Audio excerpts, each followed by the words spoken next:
आपण अत्यंत महत्त्वपूर्ण अपडेट पाहतो. हा व्हिडिओ आपण शेवटपर्यंत पाहावा. राज्यातील शिक्षकांच्या पदोन्नती प्रक्रियेला ब्रेक. विधानसभेचे उपाध्यक्ष अण्णा बनसोडे यांचे सर्व सीओंना निर्देश. 30 जून 2026. नमस्कार मित्रांनो, चॅनलमध्ये आपले सहर्ष स्वागत आहे.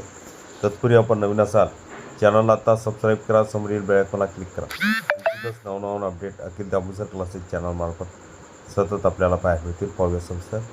राज्यातील शिक्षक संवर्ग पदोन्नती प्रक्रियेवरून निर्माण झालेला संभ्रम आणि ज्येष्ठ शिक्षकावरील संभाव्य अन्याय टाळण्यासाठी एक मोठी घडामोड समोर आली आहे. राज्यातील शिक्षक संवर्ग पदोन्नती प्रक्रियेवरून निर्माण झालेला संभ्रम आणि ज्येष्ठ शिक्षकावरील संभाव्य अन्याय टाळण्यासाठी एक मोठी घडामोड समोर आली आहे. शिक्षण विभाग आणि सामान्य प्रशासन विभागाकडून सुस्पष्ट व एकमत असलेल्या अहवाल प्राप्त होईपर्यंत पदोन्नतीची पुढील सर्व प्रशासकीय कारवाई, आदेश अथवा अंमलबजावणी स्थगित ठेवण्याचे निर्देश महाराष्ट्र विधानसभेचे उपाध्यक्ष अण्णादादू बनसोडे यांनी दिले आहेत. या संदर्भात त्यांनी राज्यातील सर्व जिल्हा परिषदांच्या मुख्य कार्यकारी अधिकाऱ्यांना थेट पत्र पाठवले आहे.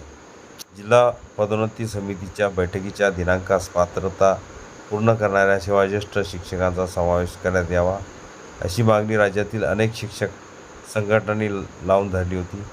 शिक्षण संचालकांनी 14 मे 2026 रोजी निर्गमित केलेल्या पत्रामध्ये काही निर्देश दिले असले तरी विविध शासन निर्णय, सर्वोच्च न्यायालयाचा TET, CET संदर्भातील निर्णय याबाबत मोठा संभ्रम निर्माण झाला होता. 1 सप्टेंबर 2025 पूर्वीच्या TPCचा कळीचा मुद्दा. विशेषतः ज्या जिल्हा परिषदामध्ये 1 सप्टेंबर 2025 पर्यंत DPC बैठका झाल्या नव्हत्या, त्या ठिकाणी बैठकीच्या दिनांकास पदोन्नतीसाठी आवश्यक पात्रता पूर्ण करणाऱ्या सेवाज्येष्ठ शिक्षकांचा विचार करणे न्यायसंगत व नियमसंगत असल्याचा मुद्दा विविध निवेदनामध्ये अधोरेखित करण्यात आला आहे. सामान्य प्रशासन विभागाच्या पदोन्नतीविषयक नियमानुसार व शासनाच्या शिथिलता देण्याच्या अधिकारानुसारही या प्रकरणाचा पुनर्विचार अपेक्षित असल्याचे पत्रात नमूद करण्यात आले आहे. त्याशिवाय पुढील पाऊल नाही. कोणताही कायदेशीर किंवा प्रशासकीय संभ्रम राहू नये आणि राज्यातील सेवाज्येष्ठ शिक्षकावर अन्याय होऊ नये यासाठी अण्णा बनसोडे यांनी आक्रमक भूमिका घेतली आहे.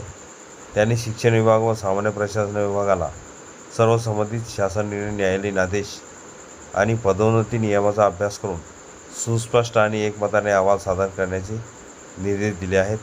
तोपर्यंत कोणतीही घाईगडबड न करता पदोन्नतीची प्रक्रिया जैसे ते ठेवण्याचे स्पष्ट आदेश देण्यात आल्यामुळे आता संपूर्ण राज्याचे लक्ष दोन्ही विभागाच्या अंतिम अहवालाकडे लागले आहे.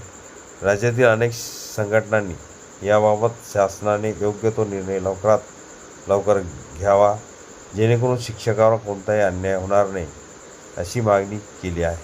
हा व्हिडिओ उपयोगी वाटला असेल लाईक, शेअर आणि अखिल दाबुसर क्लासेस चॅनलला सबस्क्राईब करा, लाईक करा, कमेंट्स करा, मित्रांना शेअर करायला विसरू नका. असेही नवनवीन अपडेट आपल्यापर्यंत सहज पोहोचतील.